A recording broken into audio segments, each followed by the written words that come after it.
Welcome back, and it's the big semi-final before the final of 2024, the battle of the Hindi heartland, and how Madhya Pradesh votes, what it's going to decide is going to be a critical factor for the BJP, for the Congress. It's an all-out contest between the Congress and the BJP. Especially in Madhya Pradesh, most experts will tell you that this is a very, very close contest. Every seat, every vote is going to be very important. My colleagues continue to stay with us on the broadcast. We also have experts and guests joining us on the show. Before we take those voices, let's have a look at some numbers and what do these trends really tell you. We're putting out these numbers of 2008 to different Lok Sabha elections, and as to how the voting pattern has been right from 2008 up to 2019 and what the lead is of the BJP that they have maintained. That saffron curve really tells you about the voting percentage, the vote matrix of the BJP. Of course, one of the sharpest gains that they have made was in 2014, and the bigger one was in 2019. That's the lead that they really got. In 2018, that's the assembly election, it was 41%, and this is in the state of Madhya Pradesh. Look at that 2018 number. Between those numbers, between the numbers of 2018, is just 41% for both the parties. And as my colleagues were also pointing out, less than 1% was the difference between the Congress and the BJP. That was not the case in 2013. 45 to 36% in 2013. The voters decided far more categorically in 2013. How categoric or how stark that decision is going to be in this assembly election is a wait and watch. Would it be a repeat of 2013, or would it be a pattern of what we saw in 2018? That's a wait and watch. And of course, in Lok Sabha elections, I think it's abundantly clear that BJP right in 2014 and in 2019 had a very clear lead. In 2014, it was 20%. That was the jump, and it was more so in 2019. But assembly election is what to watch out for. 2013 versus 2018, those are the two numbers to really look at. Let me cut across to Mr. Nalin Mehta and Ms. Nistula Heber, who's joining us on the broadcast. Mr. Mehta, coming to you first and talking about the factor of women voters that has been spoken of so much. We heard Mr. Kamalnath saying कि लाडली बहना इनको election के पहले ही क्यों याद आई है. But right from the multiple schemes of the Prime Minister at the central level to the state government, the fact that the BJP at different levels has tried to reach out to the women voters only goes on to show that they are pretty conscious that in the Hindi heartland, in Madhya Pradesh, Chhattisgarh, Rajasthan, it's going to be an important vote bank to watch out for. Mr. Mehta. All right, I think we've lost that line with Mr. Nalin Mehta. I don't think he can hear me. Nistula, would you want to come in on that question and take in, put in your view across? How crucial and critical are the women voters really going to be? Well, women are 48% of the vote share in Madhya Pradesh at the moment. Across the country, of course, half the voters are women. And in recent elections, there have been attempts at a national level to also cultivate a vote bank which is made up of women and speaks to their concerns, their political and their everyday concerns in life. Prime Minister Modi has been at the forefront of it at the national level. But in the past also we saw Rajiv Gandhi used to get a lot of the women votes. Leaders like Naveen Patnaik, Nitish Kumar, Mamata Banerjee, all of them have very strong citadels in their states because there is a very firm women vote bank there. This happened gradually when women got more and more enfranchised and they started coming out to vote, which is of course to the credit of the Election Commission of India, which made it easier for people to come out and vote, thus increasing voter percentages, but also increasing education levels, etc. Also saw that women, and there are studies by the CSDS, etc. and other agencies which have shown that women are now voting independently of the patriarchal setup, of the family setup. So you can have men and women voting differently from the same families. Once that has come into the picture, you have found a lot of political parties pandering to the women's vote bank. Now, unfortunately for the Congress in this election, they did make the Ladli Behn scheme, actually the income support scheme for women was a Congress idea.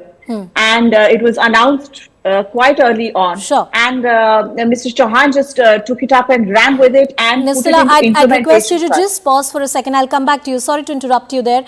There's a voice coming in from Mr. Narottam Mishra. Let's listen. साल बनाम 15 साल। लोकतंत्र के महापर्व पर आज मतदान किया है और लोगों को संदेश देना चाहिए। लोगों से अपील करूंगा कि सभी लोग कमल का बटन दबाएं।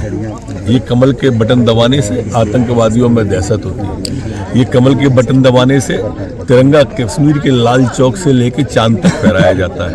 ये कमल का बटन गरीबों को आवास लेके आता है। ये कमल का बटन शौचालय लेके आता है। ये कमल का बटन गेहूं लेके आता है, निःशुल्क गेहूं लेके आता है। ये कमल का बटन वंदे भारत ट्रेन लेके आता है। माई का आशीर्वाद ले लिया दतिया और मध्य प्रदेश में कितने प्रतिशत जनता का आशीर्वाद मिला? 100% का मिलेगा। कितनी सीटें आ रही है मध्य प्रदेश में? 150 से ऊपर 2/3 बहुमत भी आ सकता है। मध्य प्रदेश की जीत में अगर कांग्रेस और भाजपा में क्या अंतर रहेगा? क्या विकास के लिए विकास क्या योगदान रहेगा? विकास किया है, विकास करेंगे। एक ही नारा है हमारा, विकास किया है, विकास करेंगे, झूठे वादे नहीं करेंगे। ठीक है। Is very well known for the temple of Ma Baglamukhi, and that's one temple that Narottam Mishra and a lot of politicians very frequently visit. That's what he was also talking about. He also spoke about why people should vote for the BJP. I'll go back to Mr. Nalin Mehta and Nistula, who continue to be with us on the broadcast. Nistula, first you, please finish your point. That women have emerged in the last few years also because they've been voting in larger numbers. In Bihar in 2020, we saw that in the final phase, women outvoted men 2:1, and Prime Minister himself was very, very clear as to whom the NDA attributed their victory in Bihar Assembly elections in 2022. Sure. Also, women have been voting in, have also demonstrated that they can vote differently from the family. From the male members of the family, and have shown an independent streak. So they've become an extremely attractive sort of vote bank for political parties. That is a trend which has, I think it's a very welcome trend that has continued for some time. And frankly, the BJP seems to be really, really counting on this particular vote bank coming out in large numbers and voting for them. Mr. Nalin Mehta, women voters are the sine qua non for any political party, especially in Madhya Pradesh, talking specifically about the state. For the BJP or for the Congress, if any of them want to win, they need to make sure that they reach out to the women voters and get them on their side. BJP, the Prime Minister at the union level, at the state level, Shivraj Singh Chauhan, multiple schemes to woo the women voters. I totally agree with you on that, and also with what Nistula was saying. Women voters historically in India always had a lower voting percentage than men for many decades until about 8 or 9 years ago. They also voted, it was seen to be as voting blocks which voted with the elders of the family and so on. That has changed in the last 9-10 years, which has completely changed the politics of this country as well.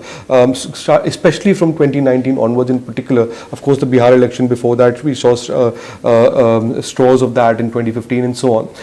I think what the BJP is doing is it's putting all its eggs in trying to woo the women voter. That's very much part of the Narendra Modi model. And as one of the panelists earlier was saying, in Madhya Pradesh in particular, the BJP is essentially campaigning on the name of Narendra Modi. That's number one. Number two, the Congress is also going all out to woo the women voter. I think the Congress understood this in the last couple of years after analyzing the results of previous elections, which is why a lot of the promises you see the Congress making are specifically aimed at the women voter, and we also saw that in the Karnataka election just a couple of months back. Sure. I mean, on a lighter note, I remember you mentioned that fact to me, how the male voters are unhappy because all the money is now going to women, and perhaps the power equations at home are now shifting. Absolutely. See, I went to some homes, Anusha, and where, women had got this Ladli Behn scheme, and when you speak informally to the husbands outside the house, say, Behna ko itna diya, Behnoi ko to kuch nahi diya. So, men have this problem, they are in a patriarchal society kind of ways that, men feel that hum sari umar to humne apni wife ko paisa diya. Now, CM is putting directly money into their accounts, so they are not giving it to us. So, I think that's a major issue. Coming back to the woman voter question, so, Anusha, I think it started in Madhya Pradesh in February, when Kamal Nath first announced that he will give rupees 1,500 to women every month. Now, Mr. Shivraj Singh Chauhan quickly realized that this is going to really dent the woman vote bank he had very cultivated over the years, over a decade, with his Ladli Lakshmi Yojna, where every girl child got like 1.5 lakh rupees through her, from her birth till her marriage. So, Mr. Shivraj Singh Chauhan came up with the Ladli Behn Yojna, started it with rupees 1,000 per month. And I must tell you that when I visited Madhya Pradesh, I think in July, one top BJP leader told me कि हम election में पीछे थे यही scheme है which will be the game changer for us. It will swing the election in our favor.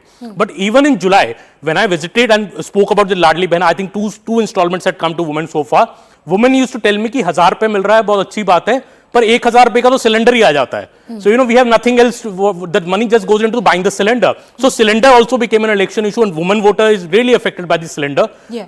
Kamalnath had promised that he will give a cylinder at rupees 500. So women were a bit like Kamalnath will come. Shivraj Singh Chauhan was even lumped down to that also, and Shivraj Singh Chauhan promised a cylinder at rupees 450. It started giving that also. So both the parties have competed for the woman vote, but I must tell you that the Ladli Behna scheme has been a roaring success for the BJP. It has penetrated households, even in the rural areas. I've gone to villages and women telling me that jo paisa aaya, some people, women have bought new sarees, women have bought, clothes for their kids, Yeah. school uniform, or, school books for their kids. It has really been empowering, and 1,000 rupees to 1,250 it has become, and Shivraj has now promised that he will take it to rupees 3,000 ultimately, which is a huge thing. And I don't know how he will manage the fiscal deficit of the state if that happens, but he has promised that. And I think if the BJP wins this election in Madhya Pradesh, it is only due to the Ladli Behna scheme. I think I would give 80 to 90% credit for a BJP win in Madhya Pradesh if it happens to the Ladli Behna scheme. That has been the real game changer for the BJP. 4 months ago, BJP was, I think, on the back foot in Madhya Pradesh. Pallavi, would you agree with that? And also a bit about how women voters have become so critical, whether it's Chhattisgarh, Madhya Pradesh. Nistula was also pointing out that was not the trend, say, a decade ago. Women were seen largely voting with the elderly male members of the family or following the trend of what the male members are doing. Women having a political agency of their own and a decision of their own is largely a phenomenon of the last 10 years, if I'm correct. Yes, absolutely. I'll give a quick example. Near Bhopal, there is this little village called Ambedkar Chhavdi, and I went there, and there is this lady, she's just 1.5 years into her marriage, Rekha Shukla, and she's the Sarpanch. Yeah. And then, like when I started chatting with her, she started talking about the women reservation bill.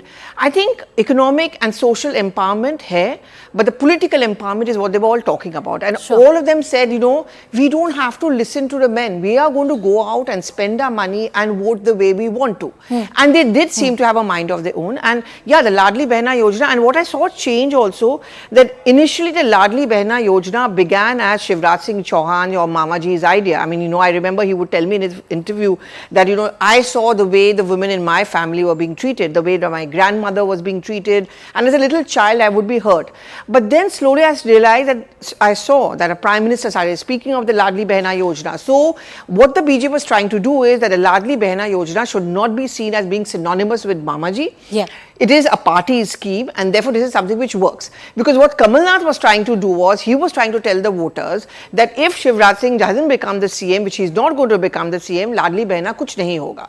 The other thing which Shivraj Singh Chauhan was doing is that when Kamalnath came to power for those brief 15 months, many of the pro-women scheme I started, he stopped them because he doesn't have the money. So wo bolte hain, karte kuch nahi. In all of this, let's not forget the Priyanka Gandhi Vadra factor. Exactly. She's actually campaigning more than Rahul Gandhi. In Himachal, in Karnataka, Chhattisgarh, and look, I know she's a very good communicator, at least in comparison. Is that a more palatable face for Madhya Pradesh elections?